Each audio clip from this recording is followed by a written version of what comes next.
Para sa akin guys, yung motivation ko kung paano pa ako magiging mas better sa susunod na araw. And then sa future, parang ganun.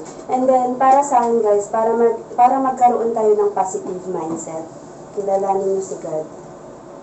And then isabuhay niyo kung ano yung like sa mga gospel, mga ganun. Kung nagsisimba kayo, meron kayong makukuha talaga sa gospel. At yun ay isa sa buhay nyo. Talagang magkakaroon kayo ng positive mindset. Tapos, yung positive mindset kasi depende sa faith nyo guys. Minsan kasi may positive mindset tayo pero yung faith natin is wala lang. So, useless lang din yun. Sige, magbibigay ako ng example. Eto guys, nangyari to sa akin last, parang COVID time ba to or something hindi nakabahan ako. Hindi guys, kasi that time, nagkasakit yung kuya ko. And then, oh my God. Nagkasakit yung kuya ko. Tapos actually nasa hospital na siya. Then, dito ako sa Manila that time, siya sa probinsya. Then, tumatawag sila sa akin, sabi nila, yung kuya mo, ganito, ganyan. Ako, sabi nila, sabi ng doktor, yung anak daw niya, pinapatawag na para na lang, kasi para makita ba. Pero dapat, bawal talaga yung anak niya doon. Kasi, pa lang ma'am, parang 1 year old pa lang, mahigit yung bunso niya noon. Tapos ako, grabe, nanginginig ako that time na hindi ko maintindihan. Alam nyo ba guys, yung ginawa ko, sabi ko wala talaga akong magagawa. Maliban sa pera na ipapadala ko lang, wala talaga akong magagawa. Sabi ko, yung tanging magagawa ko na lang is prayer. Grabe, sobrang miracle yung nangyari guys. Kasi that time, sinasabi na ng doktor na wala na daw silang magagawa kasi yun na yung talaga, hanggang doon lang talaga yung kaya nila, ginawa naman na daw nila lahat.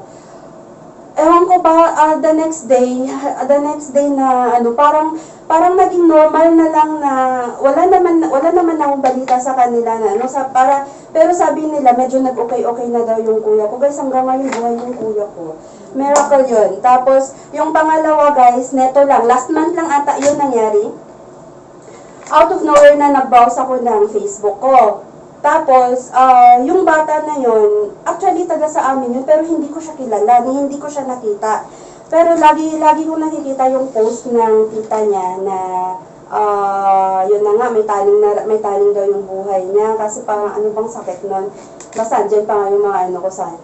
May taning daw yung buhay niya guys, pero yung faith ko, hindi. Parang ganon, parang maano ko talaga yung faith ko na, hindi yan, prayer lang. Tapos, mini-message ko nang po-post nun, pero hindi ko naman kilala, hindi ko kaano-ano, diba? Parang friend ko lang siya sa Facebook. Tapos, sinesendan ko siya ng mga prayers, ng mga, na eto yung ipipray nyo, gawin nyo to in 1 week or something ganun. Tapos, tiwala lang. Tapos, maging united lang kayo sa prayer lahat ng magpamilya. Yung advice, guys, binibigay ko. At the same time, grabe yung faith ko talaga na hindi, mabubuhay itong bata na to. Pero hindi ko siya kilala ha, hindi ko rin siya nakita. Mabubuhay itong bata na to. Umuwi yung father niya, si Man, kasi niya may taning na yung buhay niya. Umuwi yung father niya guys. Pag uwi ng father niya, mga ilang araw, nakalabas siya sa hospital. Ngayon, doon siya sa kanila, normal naman. Oo, yun yung ma-share ko talaga na. Tapos kailangan kung yung positive mindset natin, hindi naman kasi lahat binibigay sa atin. Actually, may mga hinihingi tayo, lahat naman tayo nag-hoping sa positive eh.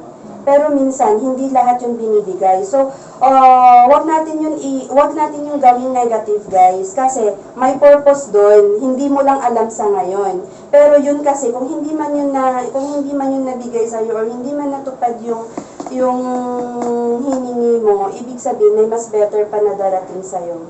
Yun lang. Kaya, lagi lang tayo maging positibo sa buhay. Yun nga, tama naman yung sinabi nyo lahat siguro na kung ano yung sinasabi mo, kung ano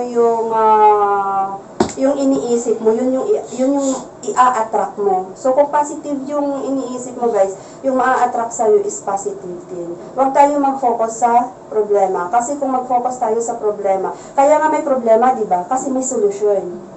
Yun yung ano doon. Doon tayo mag-focus sa solusyon. Huwag natin isipin yung problema. Yun lang. Tapos lagi natin tatandaan na tiwala lang guys, lagi. Kasi makukuha natin kung ano yung gusto natin. Kung meron tayong tiwala sa sarili at lalong-lalo na kay God. Yun lang po. Thank you.